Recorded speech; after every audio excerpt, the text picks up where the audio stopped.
시청자 여러분 안녕하십니까. 겨울인생입니다.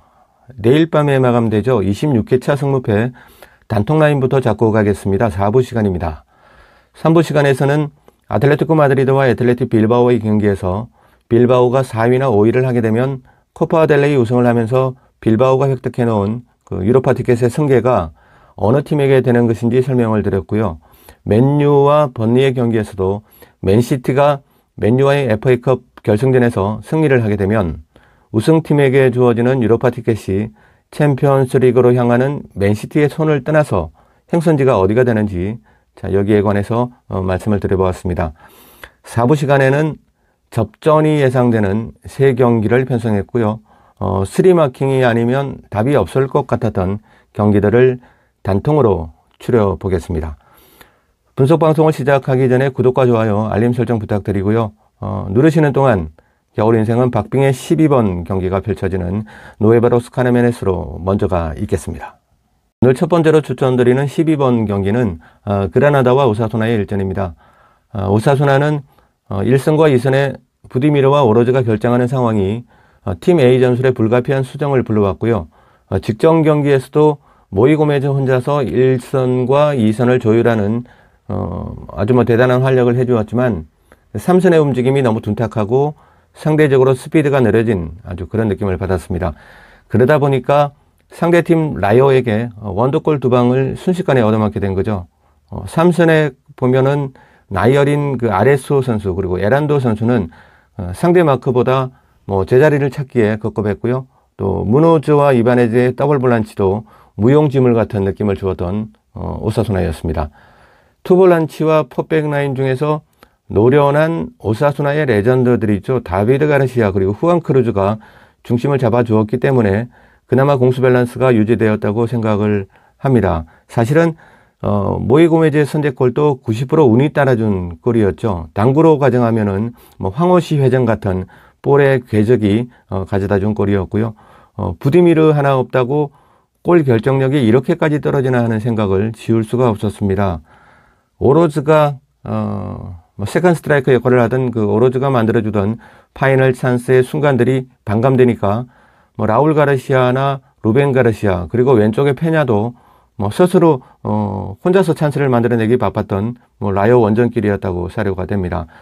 아라사테 감독으로서는 굉장히 아쉬운 부분은 끝까지 패배를 만회하려고 짧은 부상에서 막 회복했던 모이카를 82분에 투입했던 장면. 결국은 발목 부상으로 다시 모이카를 부상병동으로 돌려보냈죠. 이 부분은 굉장히 큰 부분이라 생각이 됩니다. 크루즈가 잘해주고 있었던 왼쪽 3선이었기 때문에 더욱 아쉬운 상황이 만들어진 주말 경기라는 생각을 지울 수가 없습니다. 오사수나 좌측에 왼쪽에 1선과 2선과 3선 어디를 맡겨놔도 되는 멀티 포지셔너 모이카를 다시 메디컬 리스트에 올리게 된 건 아라사테 감독의 나무만 보고 숲을 보지 못한 악수였다는 생각이 듭니다.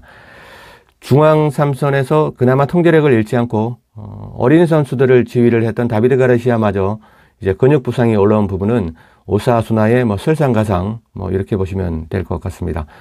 그래도 다행스러운 점도 있죠. 중원의 몽카열라와 루카스 토로를 후반 70분이 돼서야 투입하면서 피지컬 세이브를 해준 부분은 아라사테 감독이 주말 그라나다 원정에서는 보다 공격적인 대응으로 준비하고 있음을 짐작해 볼 수 있는 장면이었다고 생각이 됩니다.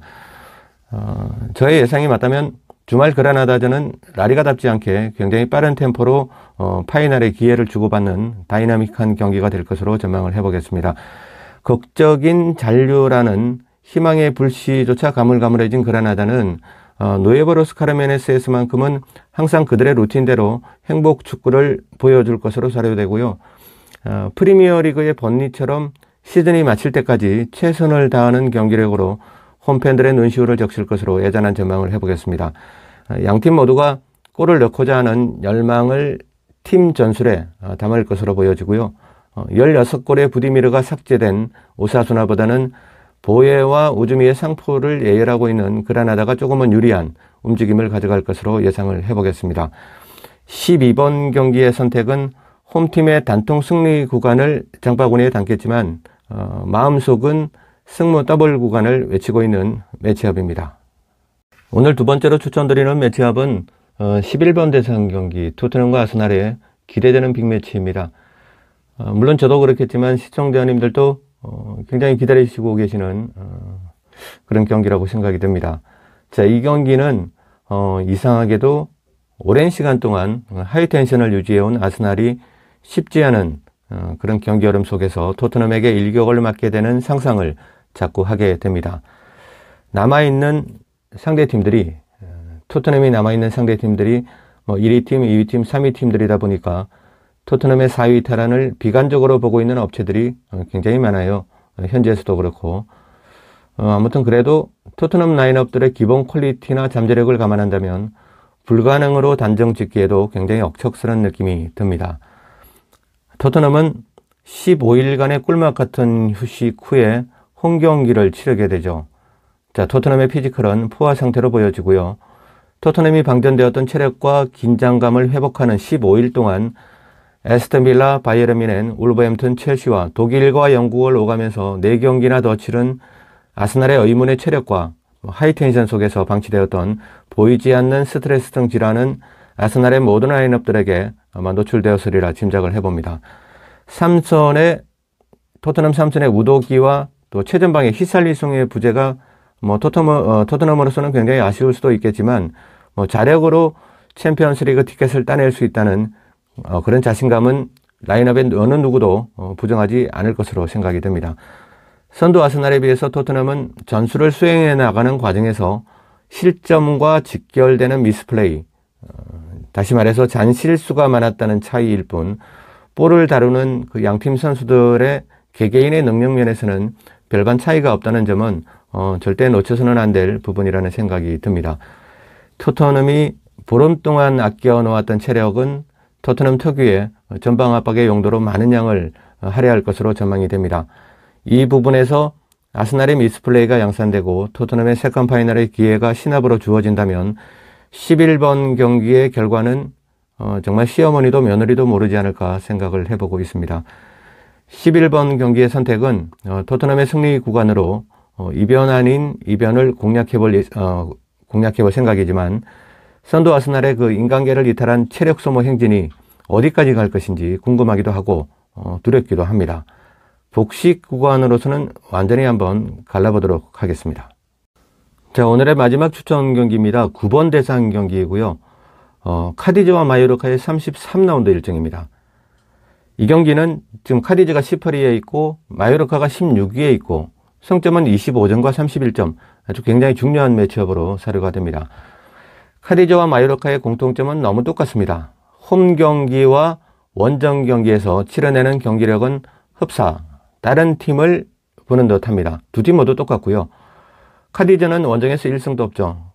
홈에서 4번의 승리 모두 홈에서 챙겼고 마요르카는 원정에서 승리가 단 한 번밖에 없습니다. 자, 당연히 카디즈도 누에보 미란디아에서의 경기력만 놓고 본다면 원정팀 마요르카의 승리는 굉장히 소원해 보이고요.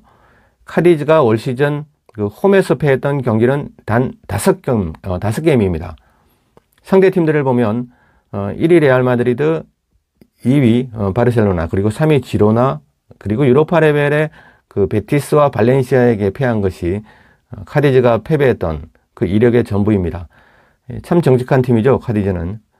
원정팀 마요르카는 시즌 초반에 그 셀타비고의 베니테즈 감독의 전술이 오락가락할 때 거두었던 원정 승리가 유일한 승리입니다.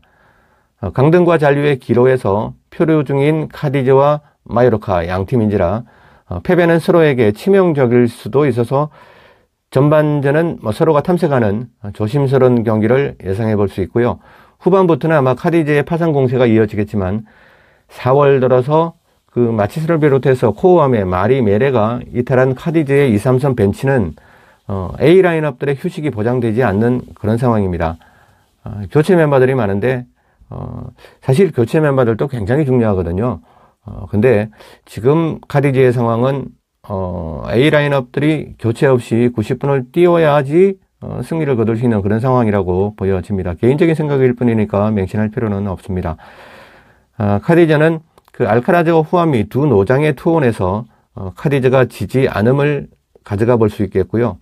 크리스토퍼 라모스가 시즌 초반처럼 골 넣는 그런 조카 역할을 해줄 수만 있다면 라모스에 대한 기대감을 억지로라도 가져가 본다면 카디지의 승리 구간도 매력적인 선택지라고 보여집니다. 라모스 선수가 시즌 초반에는 굉장히 잘했는데 지금은 존재감이 거의 제로라고 보시면 됩니다. 근데 항상 한 방을 갖추고 있는 선수다 보니까 특히 좀 지쳐있는 선수들에게는 좀 치명적인 그런 크리스토퍼 라모스라고 생각하시면 될 것 같습니다.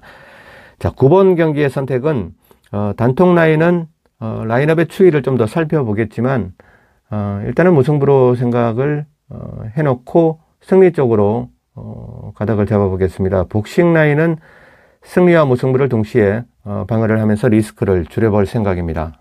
이상으로 겨울 인생의 축구 이야기 채널에서 편성해드린 승무패 26회차 4부 방송이었습니다. 주말 26회차에서도 변함없이 건성을 기원드리겠습니다. 난해한 경기들을 모아서 만든 마지막 최종편 방송은 오늘 밤 조금 늦은 시간에 멤버십 회원님들의 전용 채널로 업로드를 해드리겠습니다. 감사합니다. 지금까지 겨울인생이었습니다.